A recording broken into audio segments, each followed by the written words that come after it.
Welcome to Season 3 of the Knack for Business podcast. Over 200 episodes strong, we're here to ignite your entrepreneurial spirit with fresh insights, networking gems, and creative strategies that elevate your game. Are you ready to discover what your Knack for Business truly is? Today's topic is From the Ashes of Beirut to the Boardroom, Robin Ayoub's Journey of Resilience. Your hosts are Bernie Franscott from Creative Insight and Wayne Pratt from Motivate You Inc. So what can you expect from the Knack for Business podcast? It aims to help you find your feet in the business world, whether you're just starting out or you've been at it for a while. We have something for everyone. In each episode, they dive deep into a particular area of business and explore the ins and outs of that subject. They interview guests that are experts in their field who share their success stories and experiences for practical tips and advice. Our guest today is Robin Ayoub from Lionbridge. Robin is a distinguished executive with over 2 decades of experience in the language industry, having spearheaded the growth of LexiTech International from a small company to a global industry leader, resulting in the acquisition by CLS Communication and integration into Lionbridge Technologies, where he now serves as a vice president of sales and general manager for Canada. Beyond his corporate success, Robin is a celebrated thought leader, hosted to the Localization Fireside Chat podcast. Through this platform, he explores critical topics such as AI's impact on the industry and the future of language services, fostering a vibrant community within the global language sector. His leadership skills are recognized through his role as the elected president of the Canadian Language Industry Association, where he continues to drive innovation and excellence in the field. Robin, welcome. What's your favorite quote or saying, sir? I want to first thank you for hosting me on this podcast. I was looking forward to meeting you both and engaging in this conversation. I really appreciate your time and I appreciate being a guest on your podcast. I wish you all the best on this particular episode and overall in the journey. So, my favorite quote, and I just finished another recording on another podcast as well, is never give up. Go over, go under, go around, go through if you have to, but never give up. If you believe in something and you want to accomplish that something, everybody can find a way to achieve whatever they put their minds into. That's the bottom line for me. Never give up on anything you want to do in life. Based on that, your transition from Beirut to Canada must have taken a lot of push, a lot of unknowns. Describe what that is like to our audience so they understand being an entrepreneur is a push into something you don't know about. This is a pretty interesting question for me because having lived in that part of the world, which we now talk about in the news day in, day out, it rings dear to my heart. Every so often I forget about that, but then all of a sudden the news resurfaces and brings back all the moments that I've lived in that country up to my early 20s. So I grew up in a small town in the south part of the country. I was born in Beirut, but my parents moved around in the country. My dad worked for the Lebanese army and he moved around, whatever they stationed him. He took us with him. 5 kids in the family, mom and dad were 7 family members.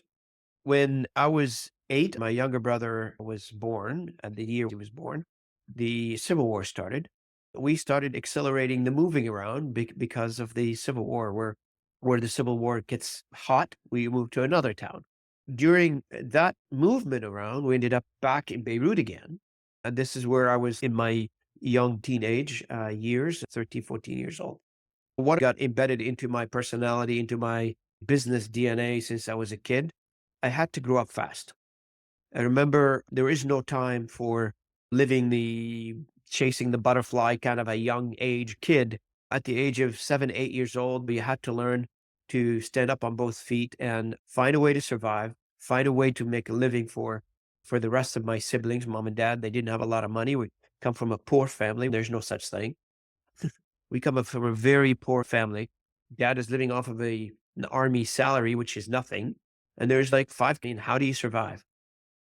So here's me at the age of 8 years old. I have to discover all this. One of the experiences I tell people about at the age of 9, 10 years old, I think around that time, my dad was visiting the house. He ended up buying me and my mom. My mom was a young mother and she bought us a knitting machine. I remember I was too short for the table. So my dad I remember, I still have that visual in my head. My dad put the table on its side, saw the legs of the table so he can bring it down for my height. My mom gave me a chair. They put a whole bunch of pillows on it so I can learn this stupid thing. And I ended up learning how to knit sweaters at the young age. So here's the process. I go to school, I come back from school, I knit the sweaters. My mom sewed the sweaters together. And on the weekend, I had to put them in a bag and go knock on doors selling them. And the motivation was, do not come back home with any sweater unsold. You have to sell every sweater. Not for, and there's a price on this. I can't give them away. I have to sell them. So that's me at the age 10 years old. I did that for a couple of years until we moved and found different ways of surviving it. So this is just to get you started with the whole idea of my personality, what shaped it to be what it is right now, the experiences that led me to where I am right now. When I say never give up, I lived it, I survived it, I found a way around it, I broke through in some cases to find a way to get to who I want to be, which basically at that point, just survive to the next day. Robin, how did being thrown in the deep end in leadership, what stuck, what didn't, what did you have to relearn? Tell me about how this shaped you.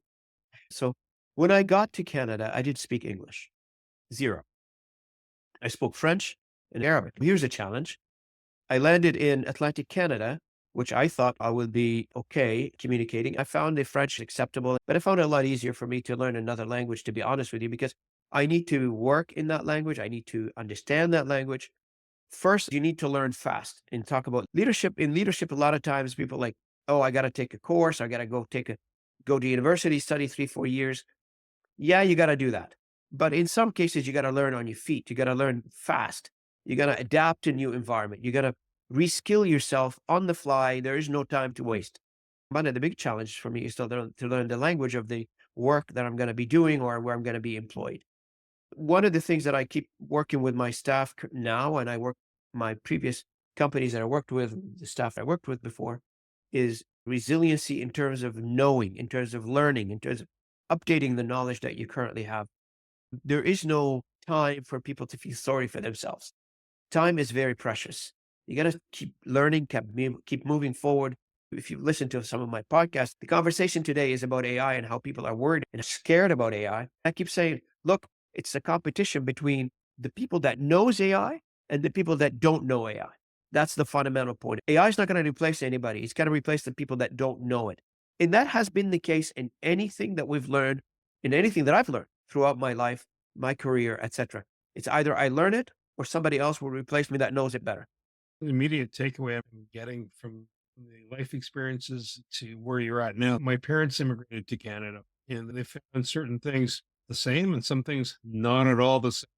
My mom was remarking that we use a lot of sugar here in Canada as opposed to other places. Little tweaks like that. But I think having that change, especially as a kid, makes you more neuroplastic. In other words, you learn to change as opposed to I'm in a rut. I'm okay with a rut. Yeah, that's true. But that's fascinating to hear that transition. Now you've gone from learning the language. Now you started a business called LexiTech.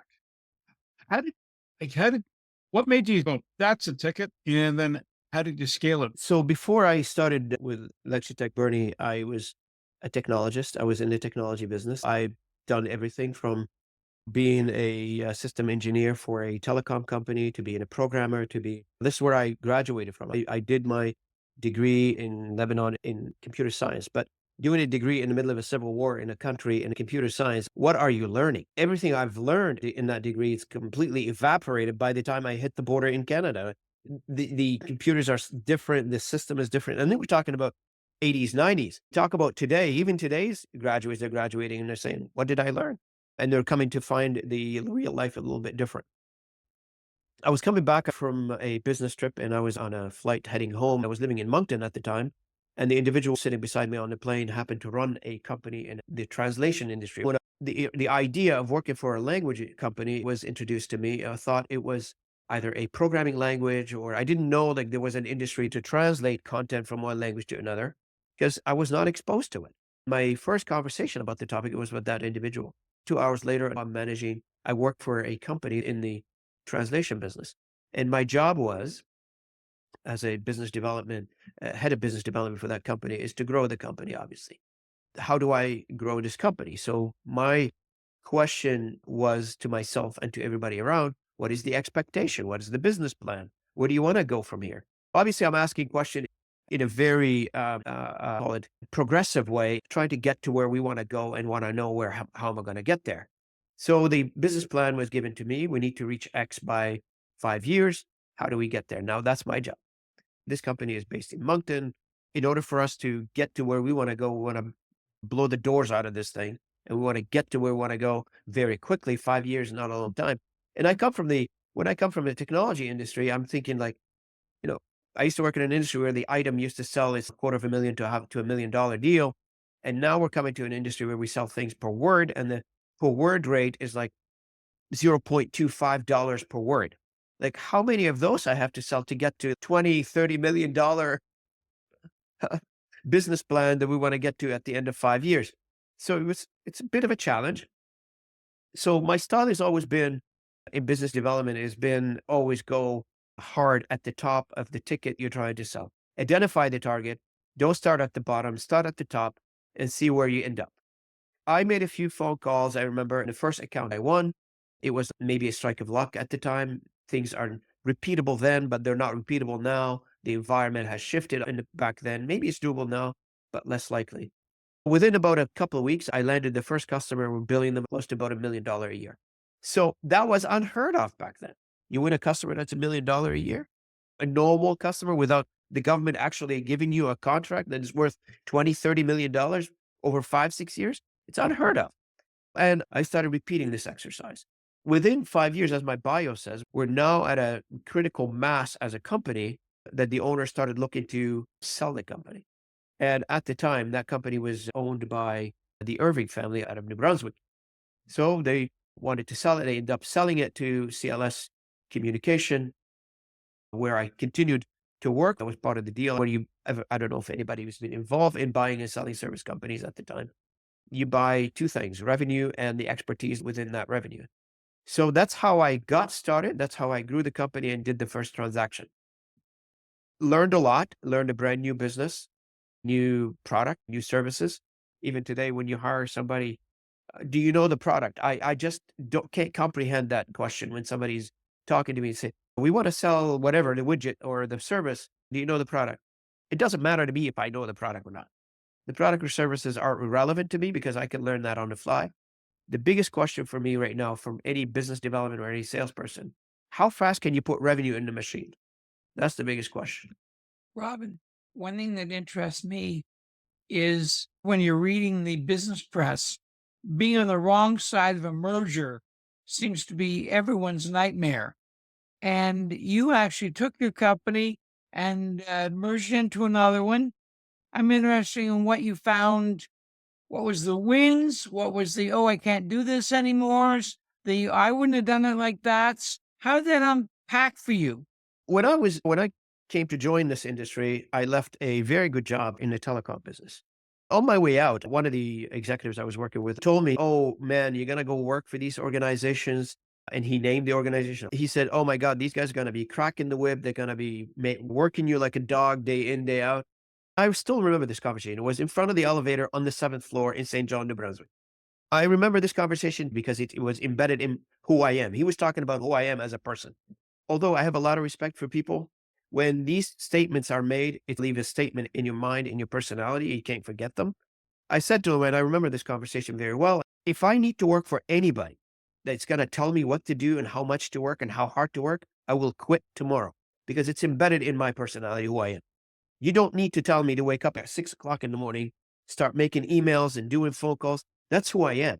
I don't need anybody to clock me because if I'm not working more than 80 hours a week, I don't earn my living. That's a really good point. So back to your question as to why most of these, and I see it in the news, like you guys see it in the news and you guys see it all the time, merger and acquisition for any company. It's a nightmare for the employee.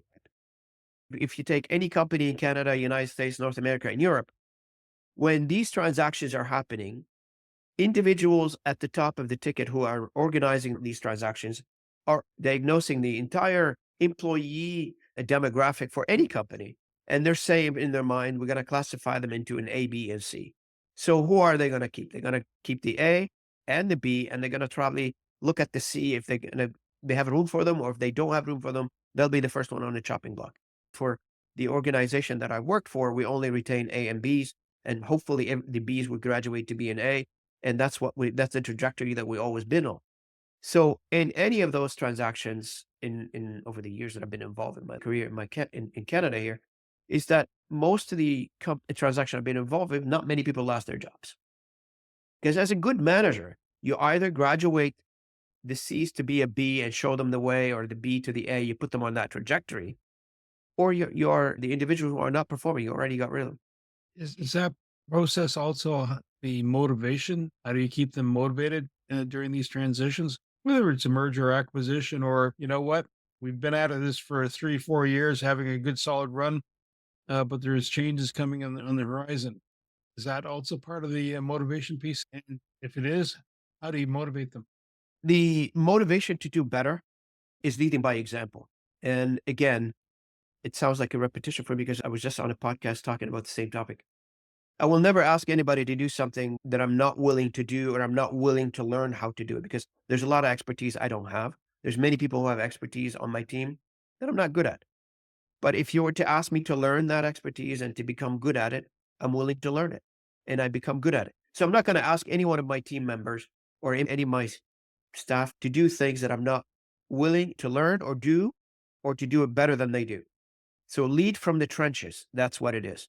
I will never sit on my desk and say, you do this, you do that. No, I'm in there showing them how it's done, and they get motivated by that. When you see, I never treated anybody, oh, I'm your boss, you should listen to me. No, I always been a dialogue. Maybe that's a better way to do it. Maybe there's merits for both. When somebody says, I'm the boss, you should do as I tell you to, or convince me or show me the way so I can do it by dialoguing it, by talking about it, by showing them that this is, if you do it this way, this is the gains, these are the benefits, versus not doing it. And here are the issues that you're going to be doing, not just for me. This is a logical thing. I'm not saying anything in this conversation that it's not logical. It is logical. You either do what the logic dictate to be done, because nobody's going to ask you to do anything illogical. Some managers will ask you to do something illogical. I'm not sure what their situation is. Hopefully they're not working for those companies anymore, but some people do. I won't. So you are on the governance body of some language organizations. I assume that one of the conversations that comes up is AI. Does AI impact your industry, and how? Of course. So AI is impacting all the knowledge-based industry, and knowledge-based industry is where the language industry participate. So we're facing few things. One is, when we talk about AI in the language industry, and we start from the customer, the market is pushing the language industry to evolve, to get on board with AI. One is the availability of the technology. We've democratizing the technology to be ubiquitous, available to everybody. It is no longer constrained to be used by the few. This technology is available to everybody. The genie is out of the bottle. So we either learn how to work with it and not learn how to work with it, and we have two options: either sell those companies. Our industry has 19,000 companies globally. And so these companies are faced with the decision: either I get on board with AI, embed it into my technology, make sense of it, and find the business formula that allows me to serve my customer better using AI, and give AI as an option to my customers, and or ignore it, continue on the track that I'm in, and see my business dwindling and eventually exiting. It's not going to go away. I think that AI is just as a value add. It's like adding spices to a meal that you're cooking, right? If it's bland to start off with, just jazz it up, or you make it look prettier. That's really interesting. Do you So- find that good? So I was just going to mention one more thing on the AI. Customers are driven by two factors. One is cost savings and convenience. The cost saving is pretty interesting. Now, people are pushing the envelope a little bit. I speak like 3 languages, and I can see when content is coming to me from AI. I can tell that it's AI. I can understand it, but sometimes I get lost because AI does that hallucination sometimes, which misses the messages. So you still need a human in the loop if you are going to perfect a message. If you are going to be understood, and making sure that you're not saying things you're not supposed to be saying, either by writing an article, generating something, generating a specific content. A human in the loop is very important. The challenge right now is how much human do I inject in the process? It doesn't matter if it's language or a journalist or writing a book or whatever. How much human do I inject to get the message across to the audience I'm trying to target? Is it does it need to be the Mona Lisa of the art industry, or does it need, or is it okay just by conveying a message in a simplistic way to them? This is the disagreement. How much human and effort do I inject into the process? Robin, as a podcaster, what have you found interesting about the process? What have you found enlightening? How do you pick your guests? What's Sure. the process? So I started in March 2023 when I had the idea of doing a podcast. I looked around and found that most of the podcasts, especially in my industry, in our industry, the language industry, they're, I found them a bit dry, to be honest with you.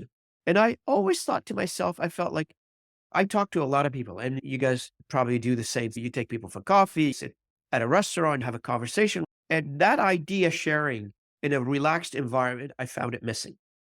So what I do is I thought, let me start a fireside chat. Until today, when I get into a conversation with somebody over my podcast, I say, bring your coffee, I'll bring my coffee, and we'll record the conversation. It's because I can't sit with you at Starbucks next to my house because you happen to be in Spain or somewhere. Let's do a coffee together at a normal coffee chat. And you know what I really got out of this is the amount of conversation I'm having and the amount of success people are telling me are having resulting the conversation with me, because they come in natural, relaxed, no PowerPoint, no slide deck, let's present, no presentation. And people are telling me I heard people telling me like, I'm going to the gym, I'm listening to a podcast. And you're listening to my podcast at a gym? Man, I'm listening to the Bonnie M so I can get through my conversation. Sorry, my exercise. And they're telling me like, it's easy to listen to. They can follow the conversation, and they can also get gems that they can take notes of, they can learn from, and they didn't really had to sit through a boring conversation to get that. I am happy that I'm delivering something that it's easy to listen to follow. People are like, I'm booked from 2 months. I do them every week on Friday. I'm booked 2 months in advance.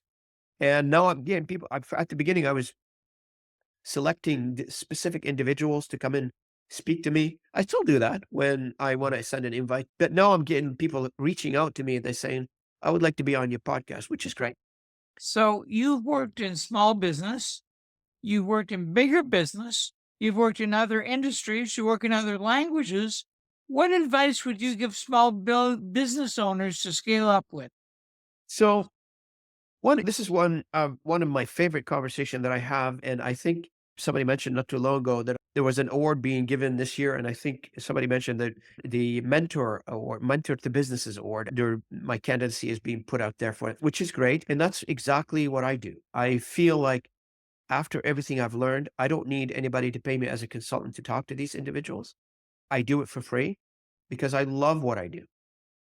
I love talking to people and showing them, not necessarily, they don't need to listen to me. I don't want anybody to listen to me if that doesn't make sense. But if it does make sense and you want to grab a couple of gems from our conversation, I'm willing to have that conversation day in, day out. It doesn't matter if it's after hours. One of the advice is learn from others. Don't get boxed into your own ideas. Don't sit down and say, that worked last year. Expand the conversation. Talk to as many people as you can, but expand those conversations, have those dialogues, see what works and what did not work, and adapt your business. The biggest problem with entrepreneur is they are the owner of the idea, and that idea owner is the one who is managing the business forward. That's not necessarily a good formula. The idea owner sometimes needs to park it and have somebody to manage the business to the next level. How many companies I've been involved with, that's what they did. They hired me to drive their business. They stayed involved, but they gave somebody like me the rein to grow the business. Some people would say, I'm good at growing business. Good for you. You should stay that way. Fine. It's the flexibility and the removing that pride that comes with a business ownership, take it out of the equation a little bit and step back and say, Do I have the capability to drive this to the next level? If that's your objective, may be like, I want to sell the company. Your objective may not be growth, but if your objective is growth and take your company to the next level, step back, do a self-assessment first, find other people that you can talk to that can share ideas with you on what to do to take your business to the next level. Robin, one thing that interests me is the three of us are Canadian or in Canada, and there was a mini scandal a month ago about a governor general who can't speak French, even though she's been taking lessons. English was your third language, and you're frighteningly fluent. How is that? Is that a natural gift? Did you work at it day and night? Why are you so good? I think it's my subconscious. You can learn by your subconscious. And I think subconsciously I was tuned to languages since I was a kid. And to be frank and honest with you, I have not gone to any school to learn English. All I did is I listened, made mistakes. This is the biggest thing. People are afraid of learning another language. Oh no, I got to learn the verbs, like conjugaison. I got to learn the rules, the grammars before I can put a sentence together. And when I feel absolutely confident, I'm going to try the language. It doesn't work. It takes a lifetime to learn that. And I didn't have the luxury of time. I got to work so I can earn a living. I remember my first job, I was working for an insurance company. I wrote the program. I'm good at writing computer programs. Now I need to write a memo to show the user how to use the program. Good luck with that. I can't speak English. I know computer language, but I don't know how to put this memo together. I remember my colleagues at work, they all came together and they standing over my shoulder and I'm typing on an old mainframe and showing me what to write in English. The support that I got from my coworkers just for trying to learn the language, it was incredible. And that pushed me to learn it. I know a lot of my friends that have been in this country for 40, 50 years. Their English is terrible. Their French is terrible. And I feel like, why? I wasn't born in this language. I wish I was, but I wasn't. To learn it here at an older age and to adapt to it, I'm surprised myself. I listen to myself speaking on a podcast sometimes. I feel like, this is me? I can't even believe it. You're doing fantastic. I had an accountant at one time working with me, and he's French Canadian.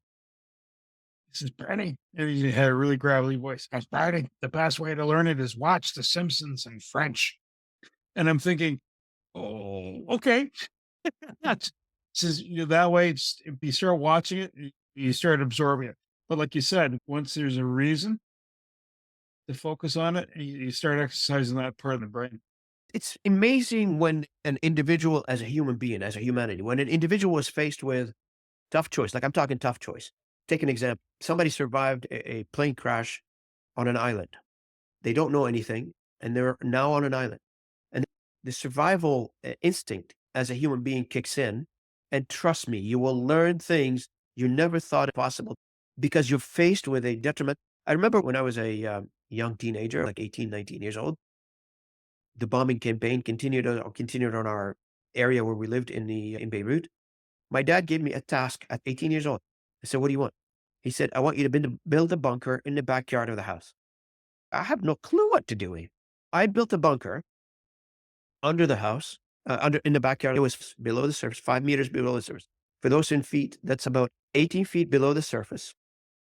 And I had to build walls that they're cement reinforced concrete with rebar and steel reinforced walls. I had to zigzag the door.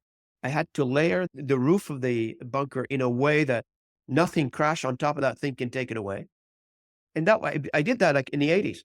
So my father continues the conversation later on, years after that, with my uncle who's still in Lebanon. A few years ago, he was asking him, does this thing still around? He said, yep, nothing penetrated, and saw many wars and nothing penetrated. I didn't know that. Next thing you're going to start telling us, you start building pyramids as a side job. If somebody asked me to do it, I'll find a way to do it. That is incredible. And kudos to you for building something that said, yep, not today. No, that's awesome. The challenges you're facing right now are less austere, and they're dealing with your market space. What trends do you see happening in the language space and translations? One of the biggest trends right now is the adaptation, or taking a look at where we are as an industry and adapting to the new world we're going to be in, specifically around technology. The language industry, like any other industry, has been, I want to say, they don't like change. Nobody likes change. Change is a bit bad word. And the change generally happens, and I've seen it happen in the telecom industry. I've seen it happen in the printing industry. Generally, the change takes place outside of the industry and it's forced upon an industry. And now the industry has to react to it.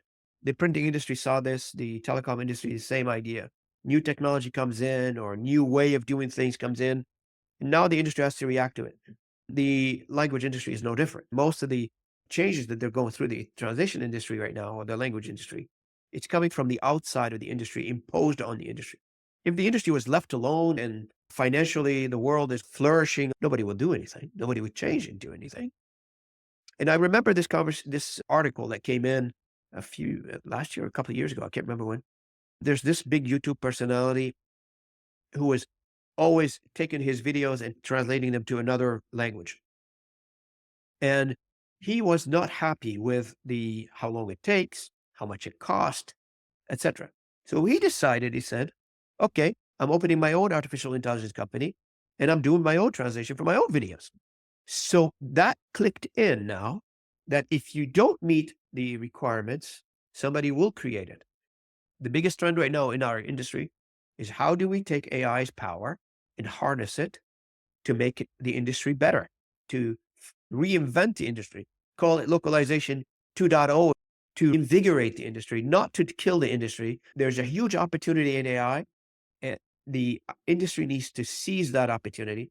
And I'm doing a keynote speaking here in a conference here coming up in Saudi Arabia in November. The key topic that I'm going to be targeting is that how do you take AI and harness the power of AI, and how is dependent on what application you're going to be using it and which business is going to be targeting the AI. And the second thing that is going on in our industry is interpretation. Because during COVID, before COVID, everybody was relaxed doing business face to face. COVID has forced the industry to go remote, have forced our services to diverse, to offer more remote services. One of the things that really saw an increase during and post-COVID is interpretation. Think about medical interpretation, talking to a doctor or an immigrant coming to the country, talking to the officers. It doesn't matter if it's in the United States or Canada. Think about somebody going through the legal process of some sort, and you need an interpreter with you to help you through that. And the technology is revolving around that. So now you have over the phone interpretation, you have remote simultaneous interpretation where you can be on a call like Zoom, have an interpreter facilitating the conversation. There's more of that now. We had it before, but now it accelerated its development and propagation. Just a quick sidebar question. You mentioned doing live translation as the person speaking. You also do sign language? Yes, of course. Think about a global company such the one I work for, Lionbridge, which we exist in many countries around the world. We have 7,000 employees serving many customers around the world. Everything we do, like in Canada, you can only do English or French. And if the customer asks for another language, fine. But globally speaking, most of these global customers are doing things in hundreds of languages. So whatever we do, we have to do it in multiple languages. So I guess that's AI proof. So far, AI is going through an evolution right now. However, I can always hear the bits and pieces of news of somebody's creating something. Yeah. Somebody created a glove the other day that does ASL using AI. I'm not sure how valid or viable it is, but there are ideas around that. Something that is interesting to me. 30 years ago, all the talk was inventing a new language. So everyone spoke one. I think they called it Esperanto. And that went precisely, absolutely nowhere. And I was wondering, what is your take on a universal language? And also, how did English become the standard? Is it the universal language? If you're asking a physicist and you're asking this in a very objective way, I would say universal language is a good thing to do because then everybody will speak the same language. We have less wars, etc. Humanity is humanity, and we come from not necessarily who we are as a human today, but where we come from as a human. There's a huge amount of history, culture, all that stuff is connected to languages and connected to the specific language that this individual was born with, and they speak their heritage, their families, where they come from, European, Middle Eastern, Africans, it doesn't matter, Asian, wherever you come from, There is a huge attachment to that language because this is your heritage.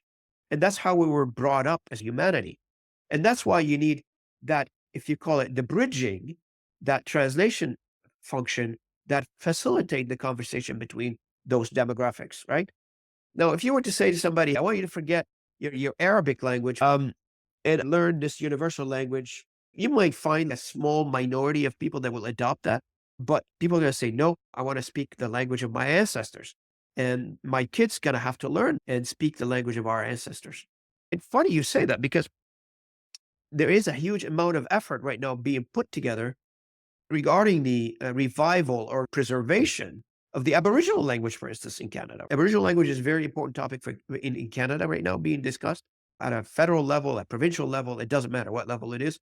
Large corporations are talking about Aboriginal languages. I didn't know that until I got into the industry. Not just one. There is like hundreds of languages. Every tribe spoke its own languages in Canada.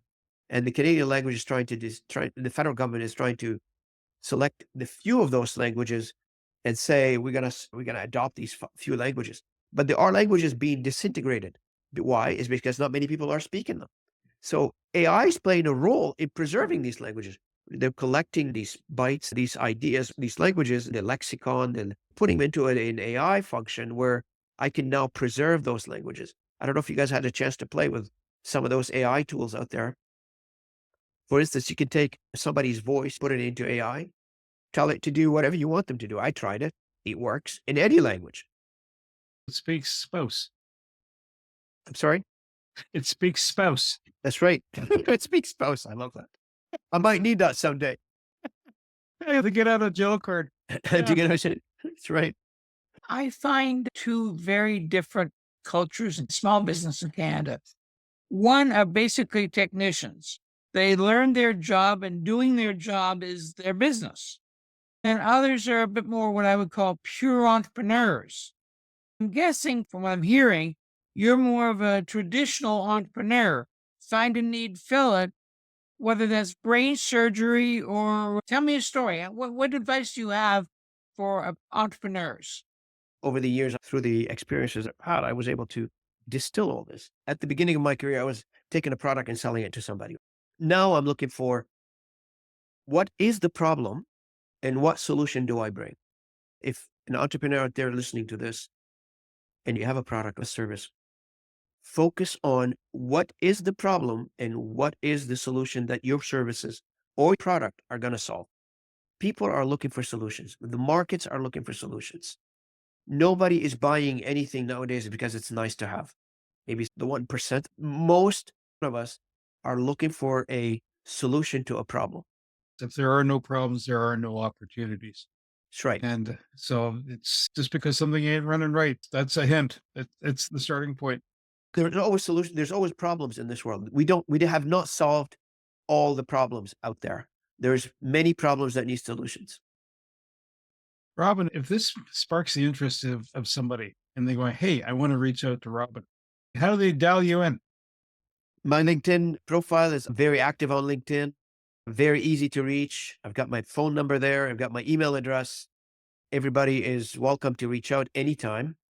Have a coffee, have a conversation, and see where it goes. I love it. So folks, if there are any hidden mysteries that you need to strive for, Robin's your man. If it's about language, maybe not the language of love just yet. Yeah, who knows? We may be able to help there too. Want to say thank you, Robin Ayoub, my co-host Wayne Pratt, and you, the Knack for Business listeners. This has been a really entertaining hour, and I appreciate it. To reach us, info@.com. Wayne, how can folks reach you, sir?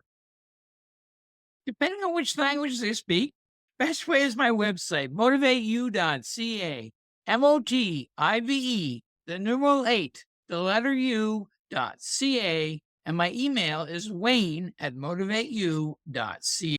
If you would like to be a guest on this podcast and share your knowledge, let us know. We would also appreciate your feedback on the content or format. Check the show notes for more details. For these podcasts, we like to acknowledge the support and thanks to the following people. Carl Richards from Podcast Solutions Made Simple, a renowned podcast expert. Fred Crouch, who is the Property Wizard podcaster, where Bernie is a co-host. Jovan Strika from At Hive, a co-working space that is more than just a space. Then Melanie Weber, Bernie's invaluable business partner, and Wayne Pratt from Motivate You Inc., who serves as both a coach and co-host of these podcasts. Disclaimer. Please note that the Knack for Business podcast episodes are meant solely for educational and general informational purposes. The information and opinions contained within are not intended to be professional advice on any subject matter.